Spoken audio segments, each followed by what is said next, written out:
Stand with sisters. Who are sisters? Sisters ಅಂದ್ರೆ ಯಾರು?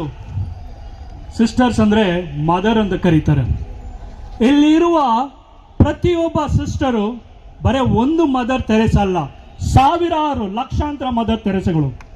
ಪ್ರತಿಯೊಂದು ಕೈಗಳು ಇಲ್ಲಿ ಇದೆಯಲ್ಲ ಸಿಸ್ಟರ್ಸ್ಗಳು, ಒಂದು ರೋಗಿಗಳನ್ನು ಗುಣಪಡಿಸಿದಂತ ಕೈಗಳು, ದಾರಿಯಲ್ಲಿ ಬಿಟ್ಟೋದಂತ ಅನಾಥ ಮಕ್ಕಳನ್ನು ಸಾಕಿ ಸಲುಹಿದಂತಹ ಈ ಕೈಗಳು, ತಂದೆ ತಾಯಿಗಳನ್ನು ರಸ್ತೆ ಮಧ್ಯದಲ್ಲಿ ಬಿಟ್ಟು ಹೋದಂತಹ ತಂದೆ ತಾಯಿಗಳನ್ನು ಅವರ ಆಶ್ರಮದಲ್ಲಿ ಕರ್ಕೊಂಡೋಗಿ ಸಾಕಿದಂತ ಈ ತಾಯಿಂದಿರು, ಈ ಸಿಸ್ಟರ್ಸ್ಗಳ ಮೇಲೆ ನೀವು ಹಾಕುವಂತ ಕೇಸ್ ಏನು?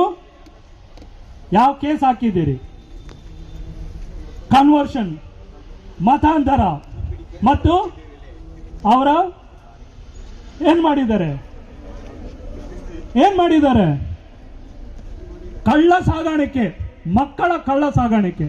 ನೀವು ಬಿಟ್ಟೋದಂತ ಮಕ್ಕಳನ್ನ, ಎಳೆ ಮಕ್ಕಳನ್ನ ತಗೊಂಡು ಬಂದು ಅವರು ತಮ್ಮ ಕಾನ್ವೆಂಟ್ಗಳಲ್ಲಿ, ತಮ್ಮ ಆರ್ಫನೇಜ್ಗಳಲ್ಲಿ ಸಾಕಿ ಬೆಳೆಸಿ ದೊಡ್ಡ ವ್ಯಕ್ತಿಗಳು ಮಾಡಿದಂತಹ ತಾಯಿಂದರಿಗೆ ನೀವು ಮಾಡಿದಂತ ದೊಡ್ಡ ದ್ರೋಹ. ಇದನ್ನ ಜಸ್ಟಿಫೈ ಮಾಡ್ತಾ ಇದ್ದಾರೆ ಅಲ್ಲಿನ ಸಿಎಂ. ಆ ಸಿಎಂ ಕೂಡ ಓದಿದ್ದು ಕ್ರಿಶ್ಚಿಯನ್ ಶಾಲೆಯಲ್ಲಿ, ಗೊತ್ತಾ? ಅವ್ರು ಓದಿದಂಥದ್ದು ಫ್ರೀ ಕ್ರಿಶ್ಚಿಯನ್ ಶಾಲೆಯಲ್ಲಿ. ತಿಂದ ಮನೆಗೆ ದ್ರೋಹ ಬಗೆದಂತಹ ಸಿಎಂ ಆಗಿದ್ದಾರೆ. ಬರೇ ಒಬ್ಬ ಸಿಎಂ ಅಲ್ಲ, ನಾನು ನೋಡಕ್ ಹೋದ್ರೆ JP ನಡ್ಡಾ, ಈ ಬಿಜೆಪಿ ಪಕ್ಷದ ನಾಯಕರು, ಜೈಶಂಕರ್, ಪಿಯೂಷ್ ಗೋಯಲ್, ನಿರ್ಮಲಾ ಸೀತಾರಾಮ್, ಅರುಣ್ ಜೇಟ್ಲಿ, ಹೀಗೆ ಹೇಳ್ತಾ ಹೋದ್ರೆ ಲಿಸ್ಟ್ ಬೆಳೀತಾ ಇರುತ್ತೆ. ಹಗಲು ರಾತ್ರಿ ತಮ್ಮ ಮಕ್ಕಳನ್ನು ಕಾನ್ವೆಂಟ್ ಶಾಲೆಗೆ ಸೇರಿಸಬೇಕು ಅಂತ Q ನಿಲ್ತಾರೆ.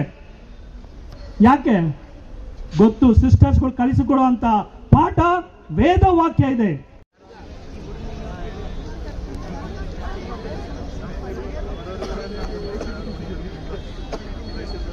Thank you so much. For those of you who just came in